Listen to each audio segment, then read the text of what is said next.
1, 2, 3. Special shout out to the P.I.T podcast right out the gate. I thought it was best to start out with them up front because what we're going to talk about is what some couples, a lot of couples that lead to a lot of divorces or just them breaking up is because they fell into this type of pit, this type of situation because they did not know how to work through it. So power and transparency, power and testimony, that is the P.I.T podcast with Darnell and Dom. Make sure you guys go ahead and check it out. Yes. But we are going to fall into a pit today, a real one. And hopefully we're providing a ladder for you to get you, your spouse, significant other out of the habit of arguing over this particular thing, which is one of the reasons why a lot of people end up getting divorced or relationships breaking apart. Now, you did see us talk about marriage and money with the Clarks, hashtag emphasis on the Clarks.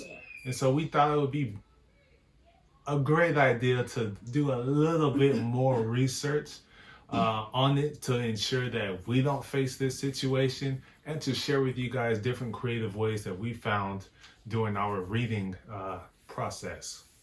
Yay!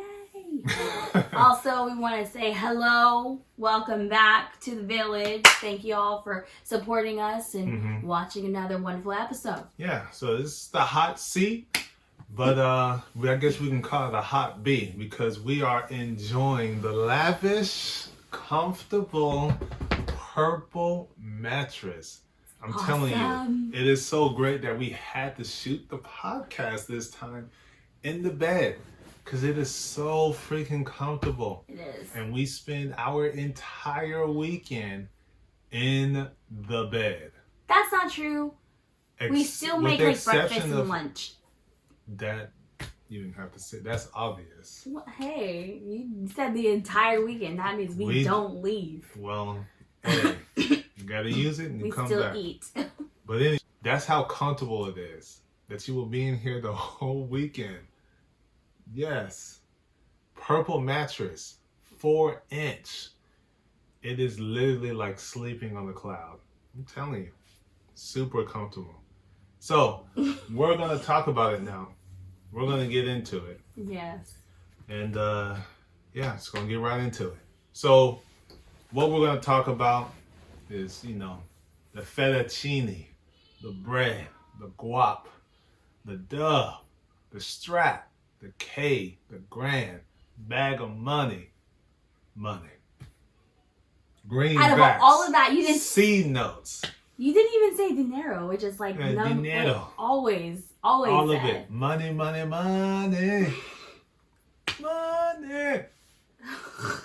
Some people got to have it, but we all got to have it to live in this world. So when you're coming together as one, this is a hot topic. Yay or nay? Do we or don't we? What? That's the thought. When it comes to this and you're coming together in marriage, yes, we do, no, we don't. What is it that you want to do?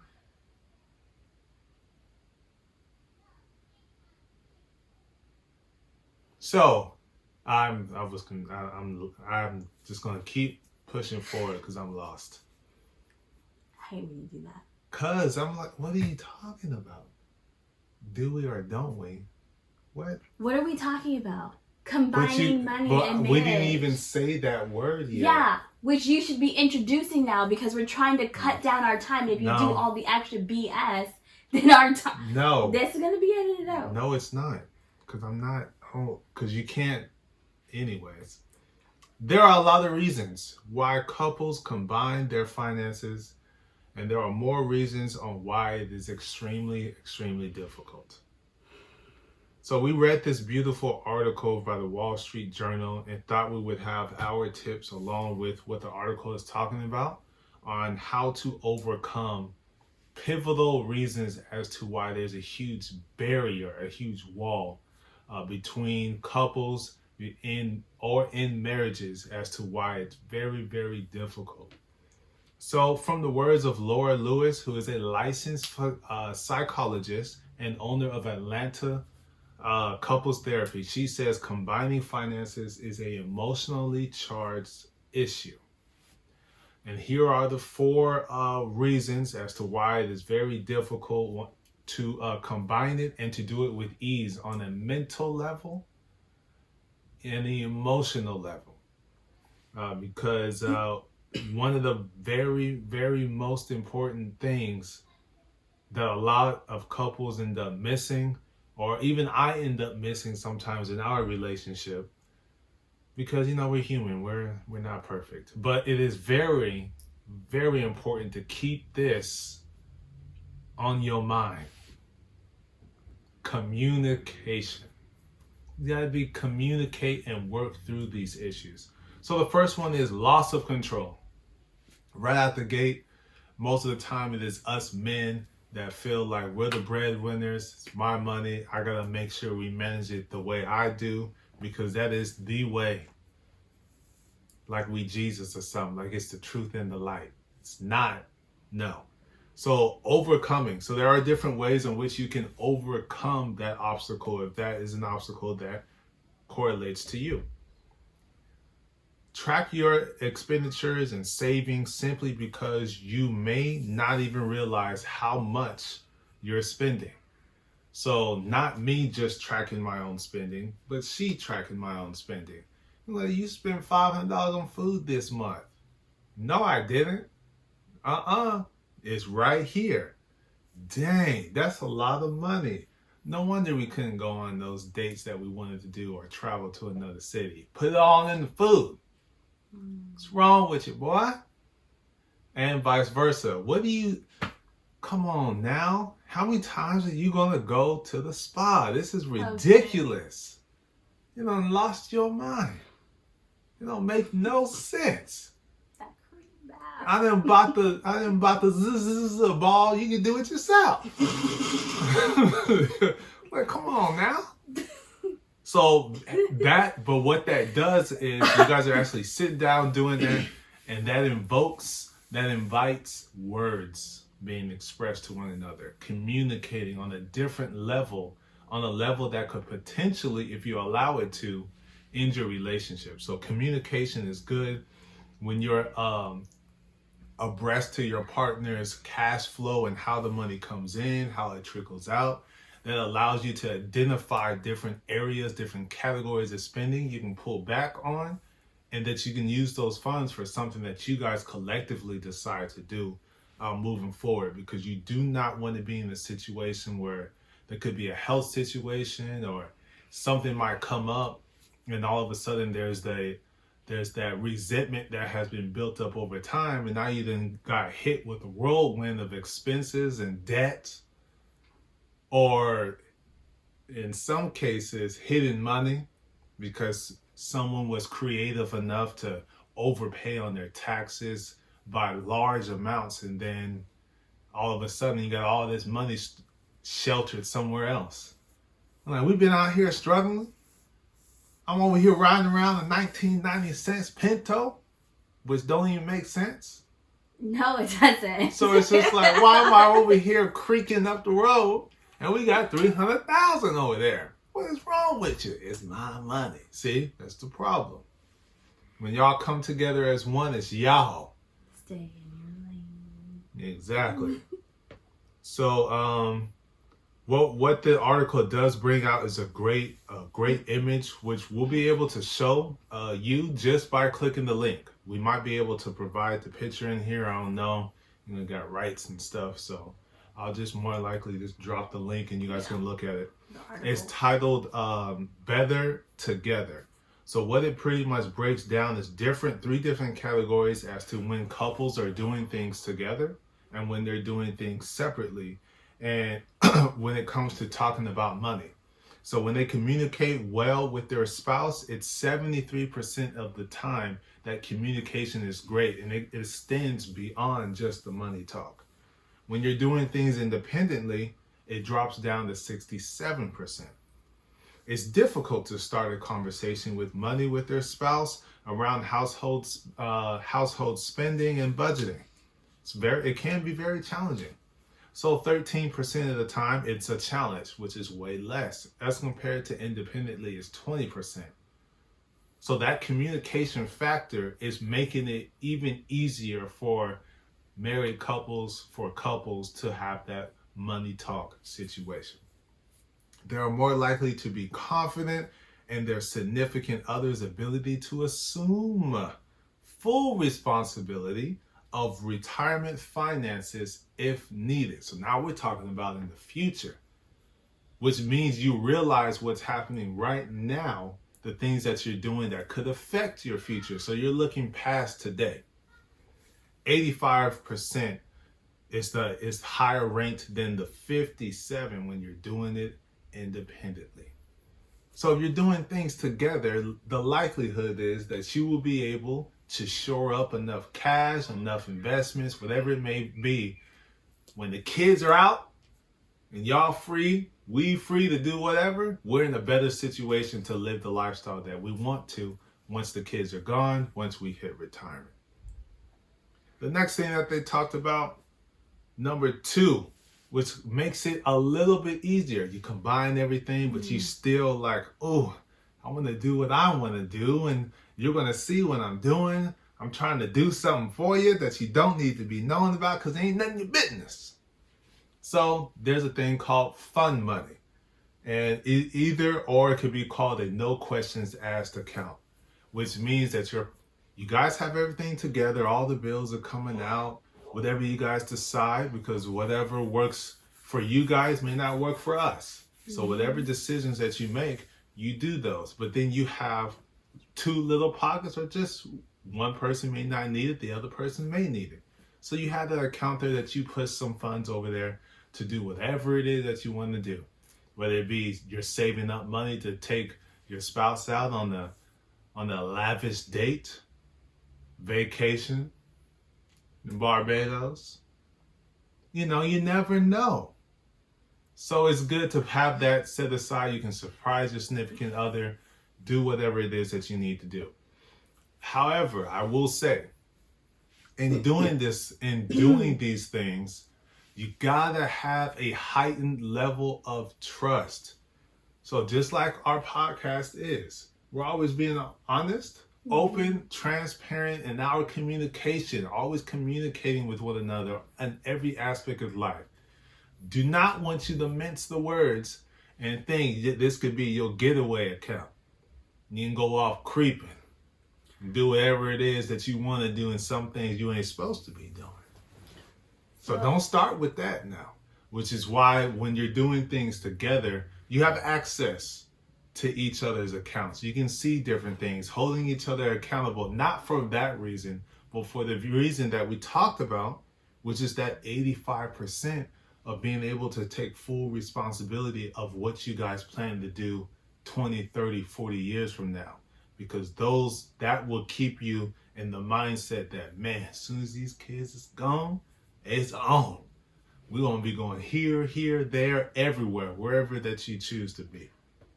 So, if memory serves me correctly with the article, it also says for fun money that you should have an agreed amount of money that you decide to put into whatever that account is.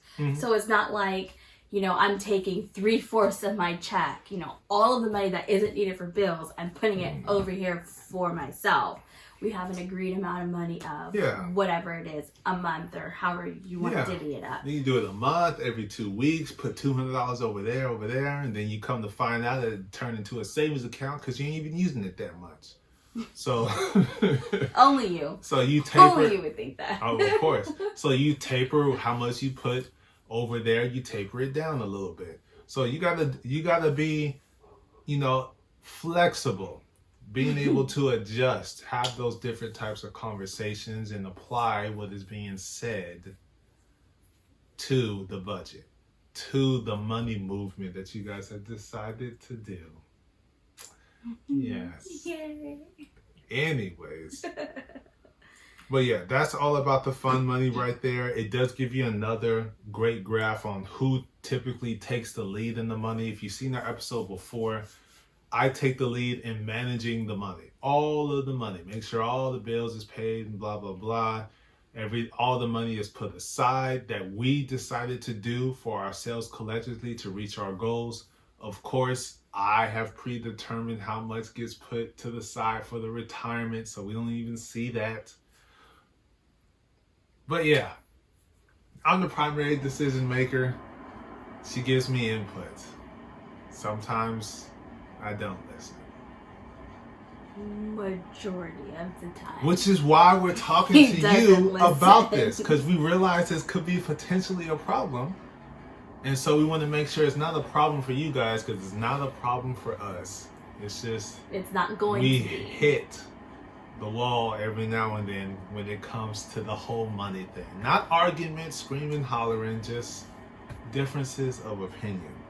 Which leads us to the topic that she's eager to get to, and that is conflicting perspectives. Yeah. So, scroll. it's right here. I thought you said you was ready. I just want to make sure I got my story straight. It's all. All right. It's So our story. We're just using this as backup. Yeah. Because people don't be believing. I don't want to mix it up with the next one. Oh, okay. So, coming together, I had some school debt, student loans. As did he. It's just What? they were not You had equal. like a loan compared to mine. I know. Yours wasn't even 10% of my debt. Did you not see? I don't know if you guys can see that, but it. I think they've heard it. Oh no. Because you're probably not listening to the Wilson Financial Podcast, which unfortunately has been put on a halt because of what I'm going through at work. I received a promotion. They told me I can't do stuff like that. So the podcast has actually been on pause. But yeah, on that one, I pretty much expressed that my student debt is $50,000. You want to be technical, it's about like 42, but when you add that interest up on there, I think it's closer to like 52. It's ridiculous. Hers over here is a measly old 3,000. Yay. Well, nowadays, but Right. Supposed to be knocking that out this year, right? we're supposed to be knocking that out in the next few weeks. There we go. Yay! So excited. Yeah, or by the time this airs, actually, it might. Right. I've already been gone. Well, Yeah, we'll see. we'll But see. anyways, there's a difference, and so his thought process as Wilson Financial, so the financial person, because I was a client, am a client. I'm not sure how you put that. She is a client, and I thank her because that is true support, right there. That's really sharing the vision. Like she knows what it is I'm trying to do, and she wants to support.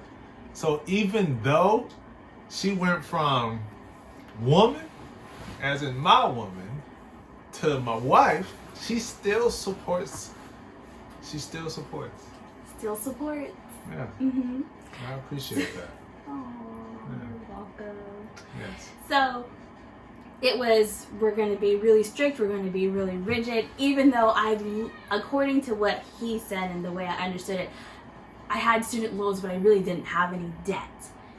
So now we come together and we're still going to be really strict and really rigid, even though with my job, I got a raise because I got my degree and everything, so there's more money, and I still don't have a lot of debt. That's your degree. Yeah, so You've been had that before we even. I know, but I'm saying, like, the amount of money went up because getting that degree, I was able to get raises, whereas before I was not. So even I when thought you were going to say that you got a raise because you moved to LA and they pay more. I would think you was going to go back to 2015. Well, I was getting there, but you interrupted.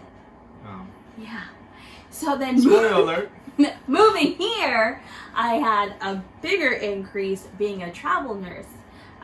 So I'm getting even more money than I was before, but then I was still on this very rigid budgeting.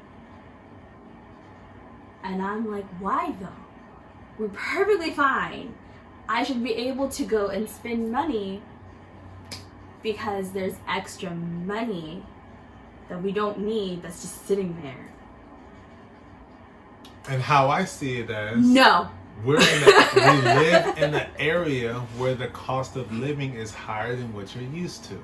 So that causes for a little bit more restriction than once before.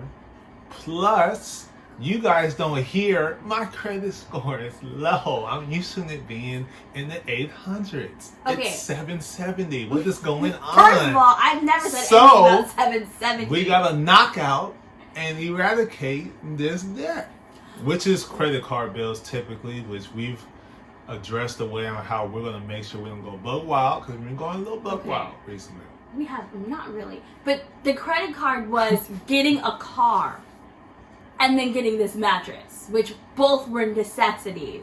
So it's not like, I'm just gonna go run and get a whole new wardrobe, which I'd like to do, but I can't do. We bought the Big Daddy furniture out there. Brought a refrigerator. First of all, I don't know what a refrigerator is to try to buy one. There's some expenses up there. Well, yes, we did. Got a down payment. The majority of like those things are already paid off. And down payment on a car. Yeah, like I said car. Yeah. So like they were necessities. So that's where that, and there's unfortunate. No, I'm just playing. They were good necessities.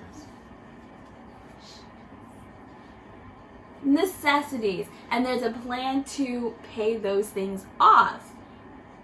And in that plan, there's still all sorts of extra money that I'm just supposed to look at.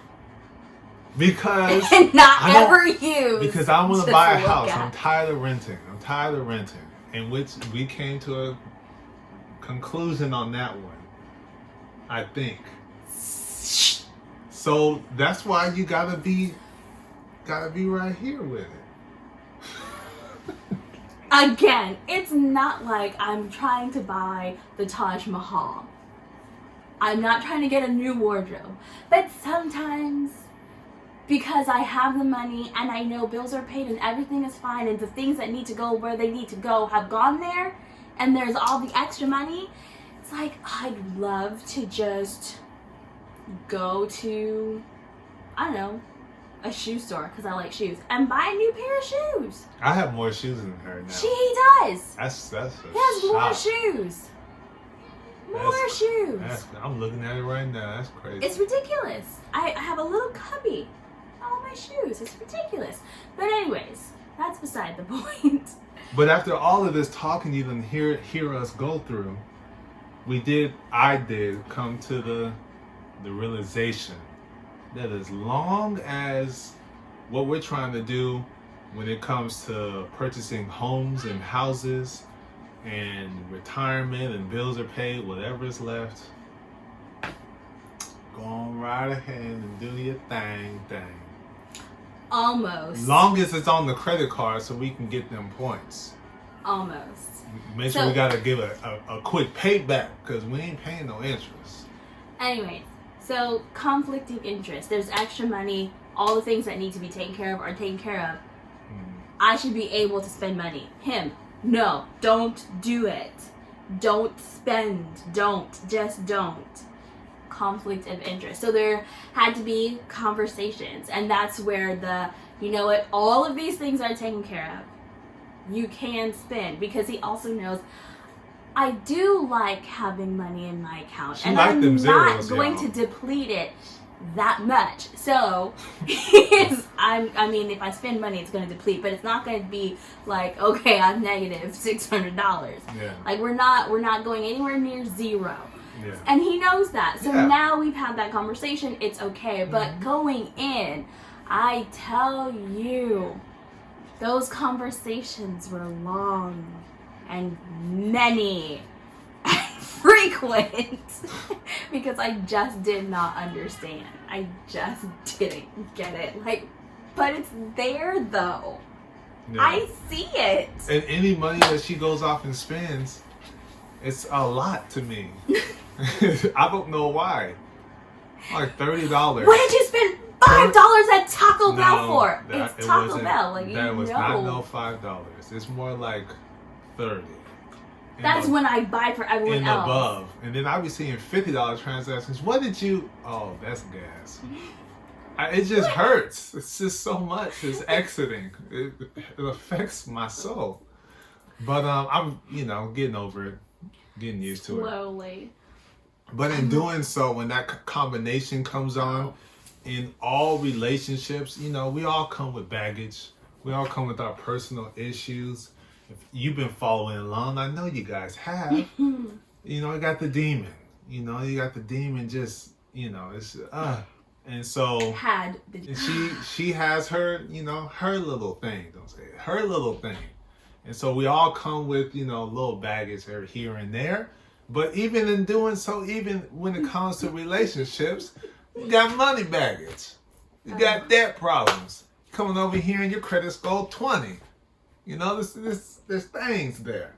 Now, I ain't never came in with no 20 credit score because you get that just for your name, just like SAT just about. Credits for being here. Yeah, so but we still come on with, you know, with debt. She brought up her little student loan stuff. Lord have mercy. And my 50,000. So I'm coming in with debt, not because I wanted to. It just, you know, I made certain decisions, lost a scholarship, had to take money out to get through it. And back then I wasn't wise enough, and so now we sitting here with 50 in debt. A little bit over, close to 100,000 in car loan debt. Oh.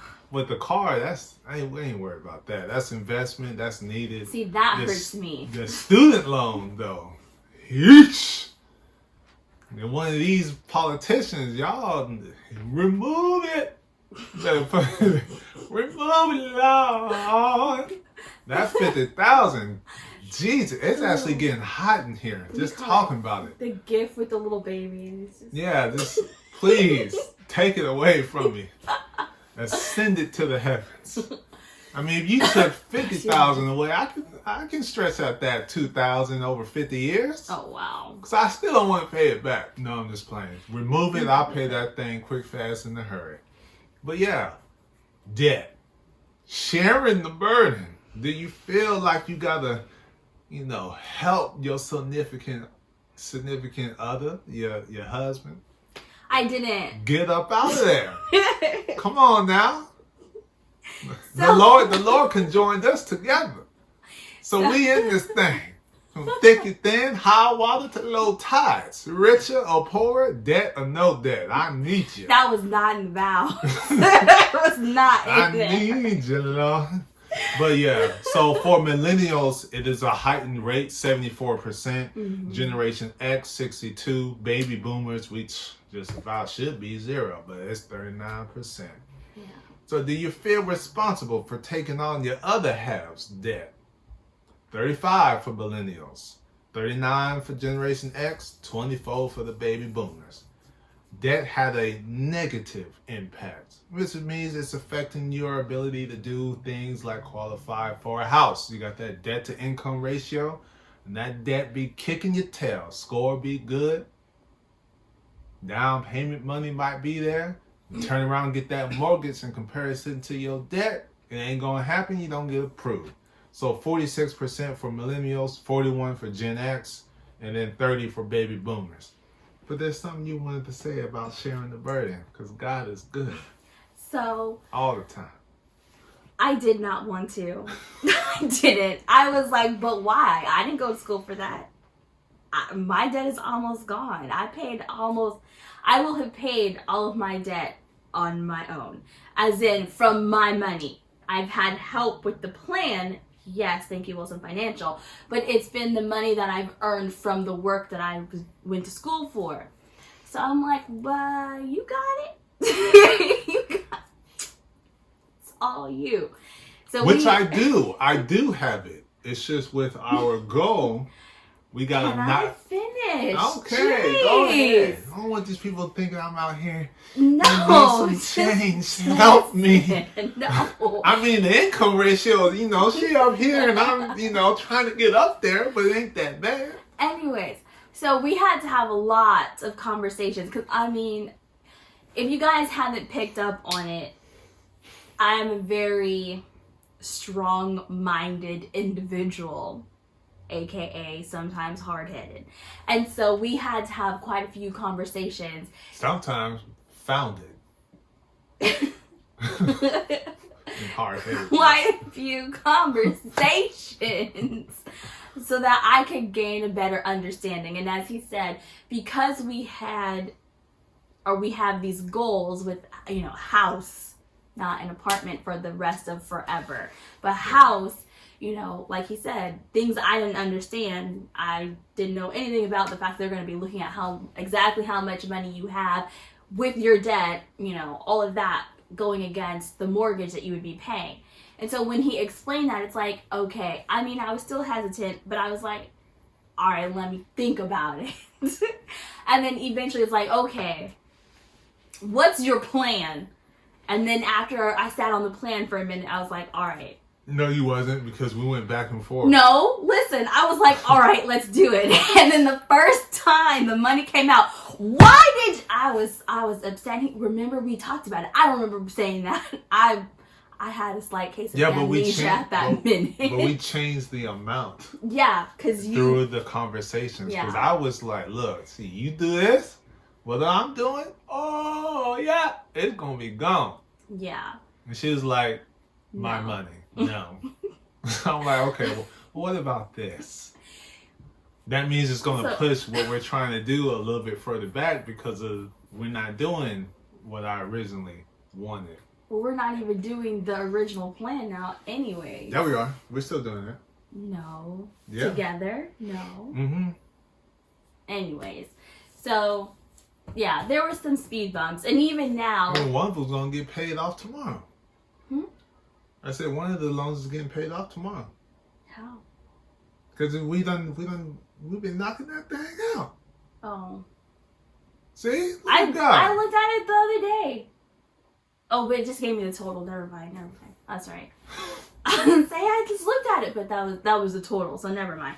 But anyways, it took me some time just because, like he said, it's like that was the total. It feels like we ain't touched nothing, but we got a whole loan coming off. Student loans, man, that system tripping. Over 6% on a loan. What's wrong with you? They should be capped at 3%. That's it. One for the Father, Son, and the Holy Ghost. Should be no further than that. 3% on the interest rate. Come on, politicians. Over there affecting these people's lives. Struggling and stuff. Exactly. Get on my nerves. But, yeah, it took some time. Like, moving out here, you know, retirement money had to be used. And I was like, but it's all my money. Yeah. And then it's like, okay, so my retirement money has to be used to get here, car, furnish, refrigerator. Because I don't know what he was talking about earlier, but we got a refrigerator. You know, those Pay off things. debt. Pay off all the credit cards. All. Not just my one credit card that I had actual money spent on because the other two I don't use. But not just that one. All. So mine plus his. Which are hers because she got the same credit cards as I do. Just now. Wedding present. Not then. Thank you.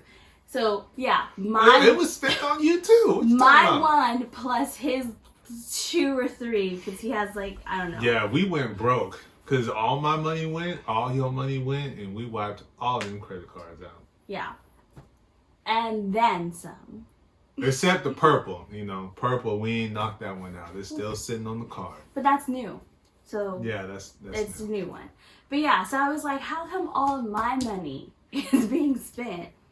And it's not necessarily for me. Like, it is because I have a car now. Because my other car was done. Oh, Bessie. Yeah. Oh, Bessie. It was blueberry. It's been good. She was good. Blueberry. But yeah, so so there are things that I did get out of it, but for the majority it was like a collective thing, and I was just like, you're so silly. I was just like, all of my money, like, what are you putting into this? So like I said, it took a minute. Mm-hmm. Took a minute. Yeah, so... And now I'm a little bit easier with it. Yeah, because the title, My Money. See, there you go. My money. No, I mean, now it's... But there's still things that have to be figured out where being in our new roles, husband and wife, we got great advice from the Clarks about talking to each other about when you want to buy certain things. Yeah. And so even that sometimes is, well, I can't even remember what it was. Well, we were talking to them because it was like they were curious and wanted to know how we manage money because we do it differently than them. As you guys, if you ain't seen it, go watch it. Yes. Well, I will give you a brief and a little bit more information that we didn't talk about on the podcast, but we did afterwards or before. I can't remember. This past, future past has got me all confused. But regardless, they have all of their stuff together. Hashtag emphasis on the Clarks. Gotta make sure I shout that out. Yes. They have everything together. Us, we have things separate in household together. So they were just curious on how and why and the reasons. And so they brought up a pretty good point, which is what you're going to talk about, is moving forward. So after we've achieved the things that we wanted to, getting into the retirement or just sick and tired of being separate, they started talking about the whole... how would that work? How would that work? Because you got the podcast, praying to the Lord every day. This thing going to start bringing in revenues. Money, money, money. So the podcast goes up. You know, Wilson Financial, when things get figured out, that goes up. Then we have what it is that we want to do with home buying and creating different programs and stuff like that through us purchasing and owning different homes. Mm-hmm. All of that is just a whole bunch of separation. When is there going to be a time when it comes together? So, right now we have our individual accounts, as you said, and then a joint for household. And then when retirement or stop working in some sort of aspect happens, which I enjoy my job, so even if I could retire or stop working, I would like to go until I physically Lord, cannot, or it's like, okay, I'm good. say it so. Time to have fun, you know. Say it so. I love what I do too. I just can't help but stop talking. No, just in a different. I love what I do. Just want to be able to do it in a different capacity. Of course, that's all it is. I will too. That'll be the second part of my profession. This is the decade. It's all you're gonna get from me in the workforce. This is it. 2020. That's it. The 20s. We'll see. That's all you're gonna get. Talk about the 2020s, not the 1920s. The 20s. This is all you're going to get. This is it. We weren't here in the 1920s. This is the end. Hey, we speaking to baby boomers? Oh, wait. That was their parents. Never mind. Okay. Keep going. That big mama right there. My bad. Anyways. So, what was I saying? Separate, the joint. And we funnel money into that to take care of the household things. Mm-hmm. But then at a certain point, eventually my brain's going to be done with my profession. It's like, okay, now's the time to just kick back. Oh, that's what it was. Yeah. Kick back and enjoy. And so if I'm no longer working, yes, I'll have my retirement, but then we're gonna have all of the the rental properties and hopefully the podcast and all those types of revenues, which are kind of currently just a him thing. So only he's gonna be getting money, and I'm just gonna be sitting there, as he was saying, asking for pennies. Can I have an allowance, please? Because I won't really have. I mean, I'll have.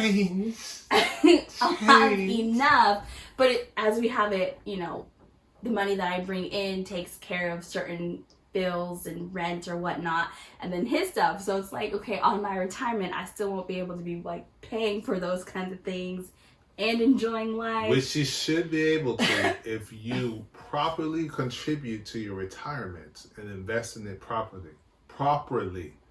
But you are right. Not with what we're trying to do. That is very true. That's what I'm saying. I will not. Can I give a little history lesson? No! Because what I just said didn't make sense, and I want to correct myself. You have been talking this entire time. We're going to come back to it, because I want to share. Because, job and stuff, I can't talk about it. But I can right here. Go ahead. Anyway, so, Jesus, help me. All around you every day we record. Anyways, so they brought that up, and it was kind of like I didn't really think about that because I, at this point in my life, am not thinking about retirement because I am 30 years old. Whereas this young person here is thinking about retiring in the next 10 years. Before I turn 40. So, it was like, I guess we would need to figure out a different way to handle that cash flow because that wouldn't... Yeah. I'm not okay with that. And I didn't even think of that. So, because Carl was like, so money that y'all put in together for this house and the money that you get, whatever the profit is for the rental property, you gonna put it into the business and then split it out to two different. And I was like, that's a lot of transfer. That's too much accounting for me. You got a point. Yeah. We have to figure that one out. So then we were thinking in the future, Mm-hmm. maybe the near future, maybe the far future, but in the future there will become a point where we'll have to, like most, it says in the article, retired couples combine their finances.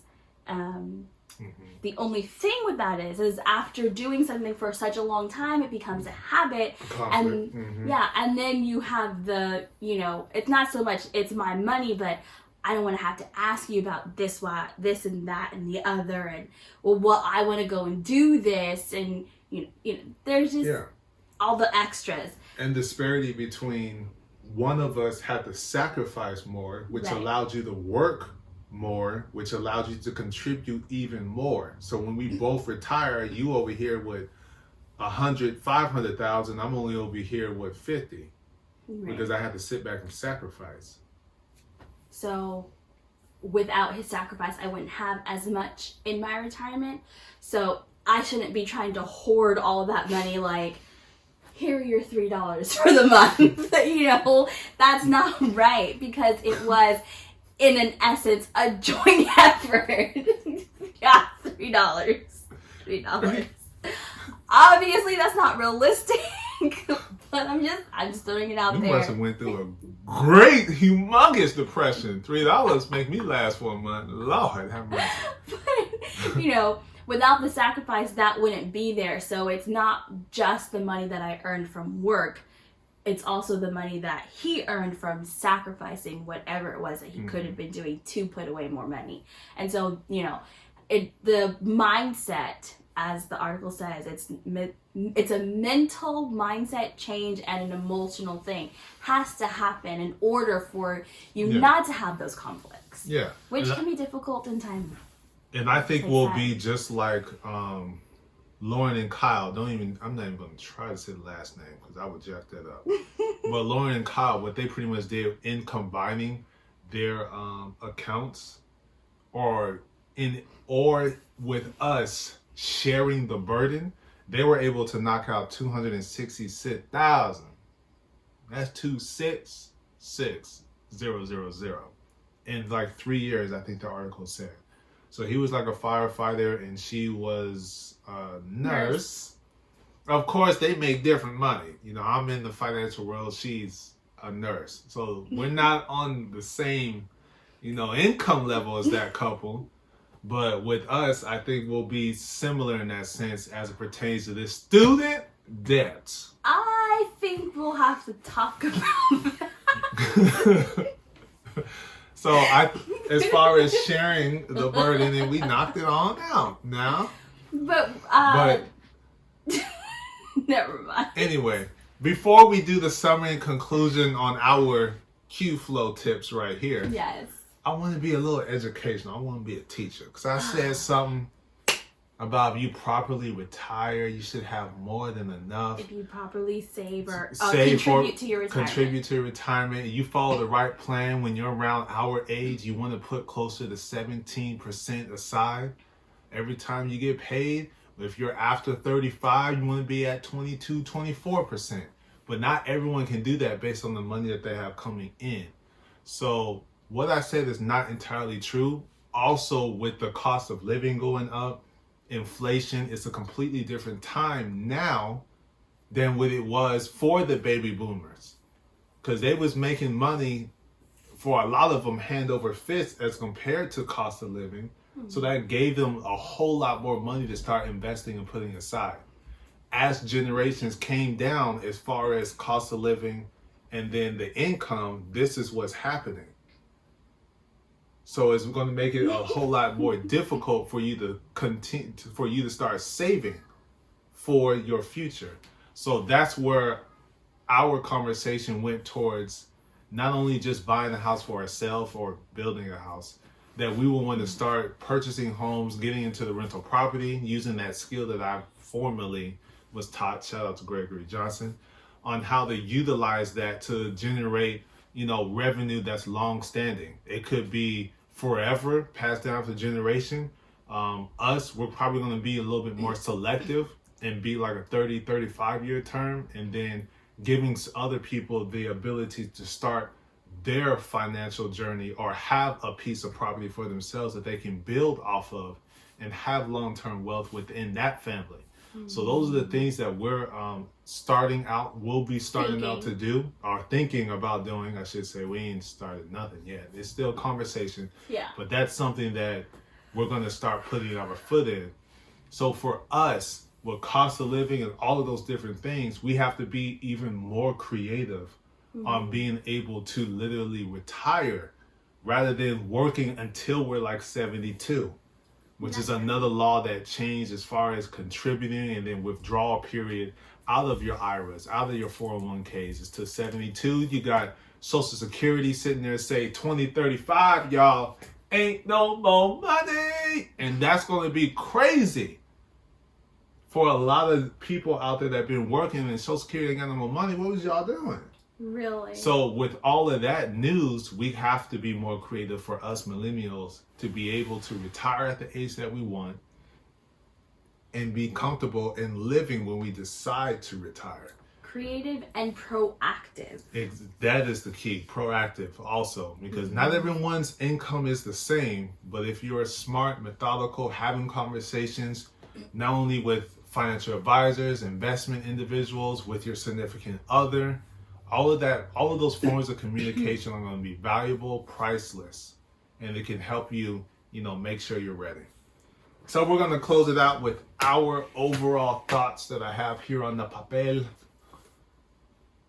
Keep the lines of communication open. As I said before, this is the topic of what it is that we do. This is what our relationship was founded upon, and our friendship. Friendship stage. And that is to always be honest, open, and transparent in everything that you communicate. From parenting to money, to supporting one another. Oh, yeah. To the money. And if you are to the sexual healing, all of that stuff. You gotta be able to communicate. What are you gonna say? I was going to say, and if you are in our particular type of situation, blending of families. Yes. That is at any age. You can be twice our age. It don't matter. That could be even more challenging because you've had an even longer time of doing it your way, and then now you got kids that are teenagers or off to college, and that's how I have it. Get out of here, girl. No. So having that communication. We already talked about no questions asked spending limit, which coincided right here with the fund money. When you're having those conversations and you're budgeting, going through expenditures, make sure you're having a conversation about short-term and long-term goals, which we've had, and we're going to achieve them in the name of the Lord, the Father, Son, and the Holy Ghost. God willing. 3, that Trinity. Why willing? Because all you was going to do is give me $3. $3. Yeah, it's my favorite number, so it's the number that always comes to mind. Exactly. You brought up the topic about sharing, kind of, sharing the burden, the different perspectives. So sharing the responsibility, but more importantly, it is my job to share the knowledge. Anything happens to me, she's going to be able to take care of everything. She's going to be able to understand and know why I do certain things and why it's always forward thinking and not presently thinking. So when she gets to the time, because if something happens to me, God forbid, and you're here, 3 kids, that means you're going to be working even harder. And if you're working even harder and you're being smart with your money, you won't have to work hard forever. You'll be able to take some of them years back to just, relax. Because you did exactly what the Lord blessed me with in this mind and pass it on down. Right. So put in the work to ensure you are on the same page in every aspect of your lives.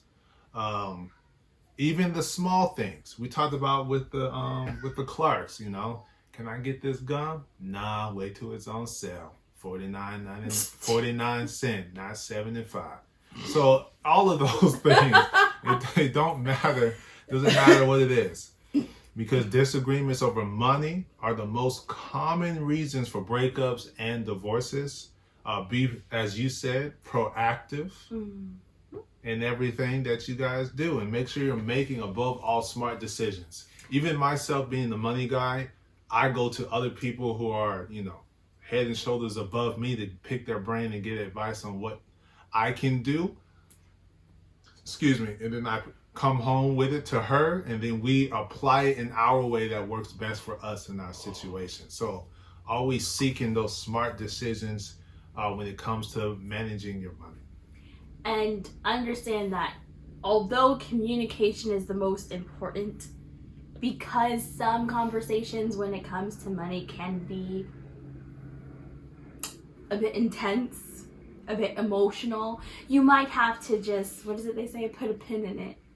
Set it on the table for a minute, walk away, do some jumping jacks. Just like we learned in marriage counseling. Don't let the sun set. Sometimes the sun needs to set, and you pick it back up when the sun rises. You're on the same page of, we're going to handle this when we both cool down.